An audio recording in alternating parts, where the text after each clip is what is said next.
On July 12, 2020, chaos erupted inside the Maryland Correctional Institution in Baltimore when a correctional officer discovered the lifeless body of inmate Demonte Briggs during a routine 6 a.m. cell check. Demonte, a 32-year-old serving a 5-year sentence for drug possession, was found dead on his bunk in cell block D, his throat slashed and his torso stabbed 14 times. Blood covered the concrete floor, and the cell showed signs of a violent struggle: shredded bedding, a toppled stool, and smeared handprints along the wall. The officer immediately secured the area and alerted the prison security team, prompting a full lockdown of the facility. Lead investigator Detective Rashad Jakes from the Baltimore Police Department's Major Crimes Unit arrived shortly after, taking charge of the investigation and working closely with prison officials to preserve evidence. Warden Elijah Carter granted detectives full access to security records and protocols. A preliminary assessment by the medical examiner estimated that Demonte had been dead for approximately 2 to 4 hours, placing the time of death between 2 a.m. and 4 a.m. Early signs of rigor mortis supported this timeline. Forensic teams collected blood samples, fingerprints, and a broken toothbrush handle believed to be the murder weapon. The crude shank appeared to have been crafted from items accessible through the prison commissary. Detective Jakes questioned the night shift guard, Officer Darnell Tinsley, who had been stationed near cell block D. Tinsley reported hearing muffled noises around 2 a.m. but dismissed them as typical sounds of the night. He noted that Demonte's cellmate, Tyrik Lawson, a 29-year-old serving 8 years for armed robbery, seemed tense and withdrawn during the morning rounds. "I did my rounds at about 2:15 a.m., and everything seemed normal," Tinsley wrote in his report. Block D was quiet, nothing out of the ordinary. Before we dive deeper, let us know in the comments where you're watching from. And don't forget to hit that subscribe button so you never miss any of our stories. Tyrik Lawson was immediately isolated and interrogated. He claimed he had slept through the night and only discovered Demonte's body when he woke up. He strongly denied any involvement in the murder. When pressed on the improbability of sleeping through such a brutal attack in close quarters, Tyrik explained that he suffered from insomnia and took prescription sleep aids. "I take meds every night," he insisted. "I didn't hear nothing. I swear I ain't do this." Prison medical records confirmed Tyrik had been prescribed a mild sleep aid, though not one considered potent enough to induce an unshakable sleep. Surveillance footage from the corridor outside the cell showed no entries or exits during the night, supporting the theory that the killer was either Tyrik or someone who had access before the cell doors were locked at 10 p.m. Tamaria Briggs, Demonte's mother, was notified of her son's death by prison officials. Visibly devastated, she told Detective Jakes in a tearful interview at her East Baltimore home that she had no knowledge of any threats against her son. "Monty was keeping his head down, just trying to do his time," she said. "He was talking about getting his GED and had started going to counseling.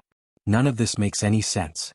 Detective Jakes and his team began digging through Demonte's recent phone logs and prison interactions. They discovered he had made 3 calls in the week prior to his death, all to his mother. With no signs of outside intrusion, investigators focused on potential inmate conflict. Prison gangs immediately became a point of interest. Warden Carter handed over Demonte's complete prison file, which revealed a minor altercation 3 weeks earlier in the yard with a known member of the East Side Kings, a powerful prison gang with influence over cell block D. The fight had been quickly broken up by guards, and no disciplinary action was taken, but it raised questions. Had that confrontation been the start of something more dangerous? Understanding the relationship between Demonte Briggs and Tyrik Lawson became central to the investigation. Demonte, a former accountant serving a 6-year sentence for embezzlement since March 2017, had kept a low profile in prison. He avoided gang ties and spent most of his time in the library or attending educational programs. Fellow inmates nicknamed him Professor for his quiet, intellectual demeanor. Tyrik, on the other hand, had carved out a commanding presence since beginning his 12-year sentence in November 2015. At 35, the former construction worker from West Baltimore had developed a reputation as a man who didn't tolerate disrespect and was rumored to be connected to a contraband operation in the West Wing. On July 12, just hours after Demonte's body was discovered, Detective Jakes turned his focus to the background of their cohabitation. Forensic results confirmed Demonte's cause of death as blood loss due to a severed carotid artery. The autopsy, conducted by Dr. Eliza Matsuo, revealed 14 deep stab wounds, 9 of them concentrated in the neck and chest. The depth and pattern of the wounds suggest not just intent to kill but overwhelming rage, Dr. Matsuo noted in her official report dated July 14. This was personal. On July 13, investigators interviewed inmate Kaya Haskins, a 42-year-old fraud convict known to exchange information for privileges. According to transcripts, Haskins hinted at a complicated relationship between Demonte and Tyrik. Those two had something going on nobody was supposed to know about, Kaya said. Could have been romantic. Could have been business. But Tyrik? That man don't like feeling disrespected. And lately, something was off between them. The next day, during a second interview on July 14, Tyrik maintained his story. He had slept through the attack and discovered his cellmate dead when he woke. But investigators flagged several red flags. Despite the graphic struggle evident in the blood-splattered cell, Tyrik had no visible injuries, no defensive wounds, no scratches. Correctional officers also noted that his reaction at the scene was oddly muted. He didn't seem shocked or disturbed, more like he had expected what he saw. Digging deeper, prison administrative records revealed that Demonte had submitted a formal request for a cell reassignment on June 23, citing only personal issues. He hadn't included any details. And that's where the puzzle began to take a darker turn. Demonte's formal request for a cell transfer had been denied due to capacity restrictions. But the timing of that request became a focal point for Detective Rashad Jakes, who began probing what might have pushed Demonte to seek a move less than 3 weeks before his death. Latrice Germain, a veteran day shift officer with 7 years on the job, shed more light during her July 15 interview. Something was off with Tyrik, she recalled. He was pacing more than usual, not talking much. Demonte started pulling back too, stopped going to the library as often. I didn't see any threats, but something had definitely changed between them. Early physical evidence included a blood-stained rag hidden beneath Tyrik Lawson's mattress during the initial sweep of the cell. When questioned, Tyrik downplayed its relevance, claiming the blood was from a minor cut he got working in the prison workshop a few days earlier. However, lab analysis confirmed that the blood matched Demonte Briggs' type, casting serious doubt on Tyrik's story. As the investigation deepened, Detective Jakes identified another person of interest, Jermaine G. Money Fulton, an inmate from a neighboring cell block. Records revealed that Fulton had filed a grievance against Demonte months prior, citing an unpaid gambling debt totaling $340 in commissary items. This discovery broadened the scope of the investigation, suggesting that Demonte's death may not have stemmed solely from cellmate tensions. It could be tied to deeper, more dangerous prison dynamics. By July 20, 2020, the case took a sharp turn. What began as a seemingly straightforward murder investigation began to unravel a hidden web of intimacy, blackmail, and betrayal. Detectives uncovered compelling evidence of a secret romantic entanglement between Demonte and Tyrik. Detective Jakes, a 15-year veteran with the Correctional Investigations Unit, made a key breakthrough while reviewing 6 months of prison contraband logs. He discovered a series of coded notes exchanged between the two men, hidden inside library books that circulated through different blocks of Bay Creek Correctional Facility. These notes told the story of a passionate but increasingly toxic relationship, Jakes stated in his official report. What started as connection turned into control. The early letters contained affectionate language and references to secret meetings in the prison laundry room. But later notes reflected a darker shift. One from March 2020 read, "You belong to me now. Don't forget who keeps you safe in here." A more recent note, dated May 2020, revealed growing fear on Demonte's part. "If anybody finds out about us, I'm dead. My cousins on the outside would never accept this." Detectives re-interviewed Officer Darnell Tinsley, who had originally reported hearing nothing unusual. After 4 hours of questioning, Tinsley reluctantly gave new information. "Look, I didn't want to get involved," he confessed. "But yeah, I saw how Tyrik was with Monty. He'd show up acting like he was just checking in, but it was more than that." Tinsley recalled overhearing an argument between the two men in the shower room. Terrell was yelling, saying, "You think you can just walk away from me?" That didn't sound like no regular beef, it sounded personal. Tinsley admitted he had long suspected a romantic connection between the two but feared retaliation if he spoke up. "In here? Knowing too much can get you killed," he said flatly. Forensics reinforced the theory. The cloth used to strangle Demonte contained DNA samples from multiple sources, Tyrik's being the most prominent. Trace blood spatter on the heel of Tyrik's state-issued shoes also matched Demonte's, contradicting Tyrik's claim that he had slept through the killing.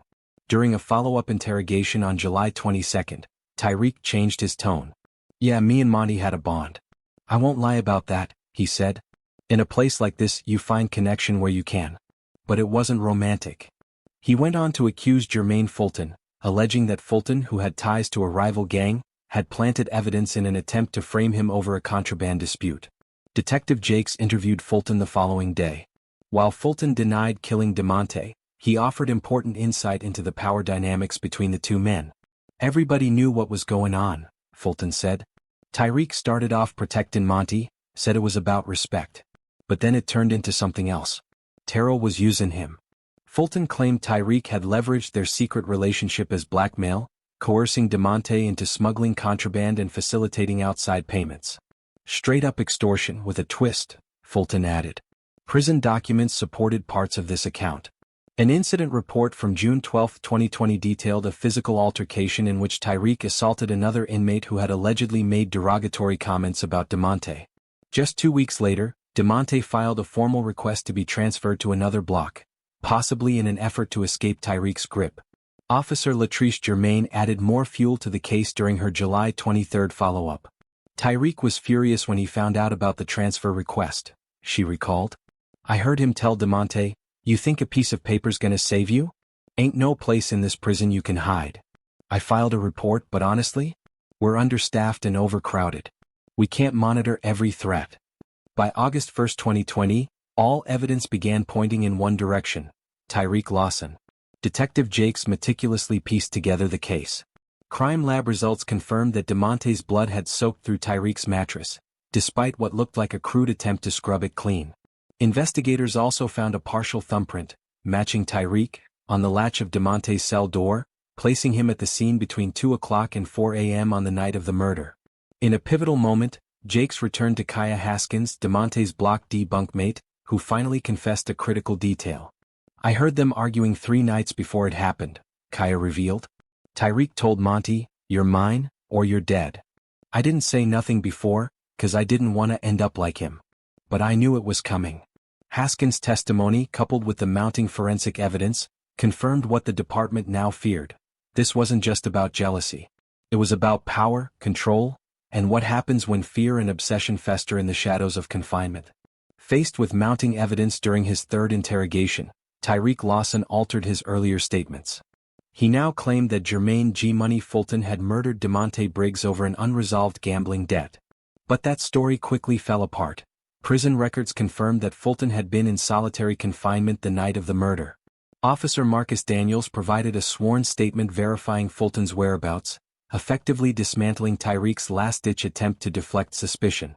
The case escalated further when Detective Rashad Jakes questioned Jacob J. Bo Williams, a known contraband dealer inside Bay Creek Correctional. Williams reluctantly admitted to supplying Tyrik with a sharpened toothbrush shank roughly 2 weeks before Demonte's death. Williams explained that he feared denying Tyrik's request would compromise his own smuggling operations. Though surveillance coverage in the facility was limited, available security footage introduced more contradictions to Tyrik's story. Video captured him pacing near his bunk at 1:30 a.m., a direct contradiction to his repeated claims of sleeping through the night. Officer Latrice Wilson, working the East Wing that evening, recalled hearing a muffled argument around 2 a.m. Though she initially dismissed it as routine prison noise, she later acknowledged it during follow-up questioning. As Detective Jakes dug deeper into Tyrik's prison file, a disturbing pattern of aggression emerged. He had been involved in 3 prior altercations, all tied to his efforts to assert dominance within the prison's underground hierarchy. 2 of those incidents involved violent confrontations with inmates suspected of threatening his influence over contraband dealings. On August 5, Darnell Tinsley, an inmate from the neighboring block, provided pivotal testimony. Tinsley revealed that in the weeks leading up to the murder, Tyrik often bragged about owning Demonte. This language aligned with earlier suspicions. Tyrik had allegedly been blackmailing Demonte over their relationship, threatening to expose it to inmates who might target Demonte because of his sexual identity. The evidence now revealed a sinister pattern of control. Tyrik had slowly cut Demonte off from support, manipulated him through fear, and ultimately responded with violence when Demonte attempted to escape his grasp. Multiple witnesses described Tyrik referring to Demonte in possessive, dehumanizing terms, suggesting he didn't see him as a peer but as property. On August 10, 2020, Detective Jakes formally arrested Tyrik Lawson, charging him with first-degree murder in the death of Demonte Briggs. The prosecution's case relied on a triad of compelling elements: forensic evidence tying Tyrik to the crime scene, witness accounts describing a consistent pattern of threats and intimidation, and a timeline riddled with contradictions in Tyrik's own shifting narrative. Following Lawson's arrest, the investigation entered a new phase: evidence consolidation. Detective Jakes, working under the Special Investigations Unit, spearheaded the effort to organize witness statements, prison reports, and lab findings into a cohesive case file. Forensic testing confirmed that the homemade toothbrush shank recovered from the scene was indeed the murder weapon. Laboratory analysis revealed both Demonte's blood and Tyrik's DNA on the handle. The medical examiner's final report documented 14 stab wounds, most of them concentrated around the chest and throat, suggesting that the attack was deeply personal, not a random act of violence. Technicians placed the time of death between 2 o'clock and 3 a.m., coinciding with a known gap in overnight security rounds on the east wing of Block C. On August 15, Jakes secured a formal recorded statement from Kaya Haskins, who had shared a block with both men. Haskins explained that what appeared on the surface to be a consensual relationship had, in fact, become a form of emotional blackmail. "Tyr was using Monty," Haskins said. "He told him he'd keep him safe from outside beef, but it was all a setup. Soon as Monty tried to end it, Tyr threatened to get him jumped." During a follow-up cell search, prison staff uncovered a torn scrap of paper hidden inside Tyrik's pillowcase. The note, written in simple cipher, was easily decoded by investigators. Dated July 10, 2020, exactly 1 month before the murder, the message was unmistakably from Demonte. "I can't do this anymore. Someone's going to find out. My family would never understand. Please let this end." The fear and desperation in those lines revealed that Demonte feared the fallout from exposure more than physical harm itself. Detective Jakes then re-interviewed Jermaine Fulton, who had originally tipped off authorities about the shank. In this second session, Fulton provided even more damning details. According to Fulton, Tyrik maintained ties to the East Side crypts, and had allegedly received orders to silence Demonte from outside contacts. Fulton claimed he played no role in the murder but admitted to helping facilitate the weapon transfer, fearing consequences if he refused. "I knew better than to say no," Fulton said. "Ain't nobody in here just doing favors. You either part of it or you keep quiet." A major break came when Darnell Tinsley, former cellmate to both men, agreed to testify in exchange for consideration at his upcoming parole hearing. Tinsley recounted several chilling conversations where Tyrik Lawson bragged about breaking Demonte Briggs mentally. "He talked about Demonte like he was property," Tinsley stated. "Said he liked watching him squirm, knowing he couldn't tell nobody without ruining his name."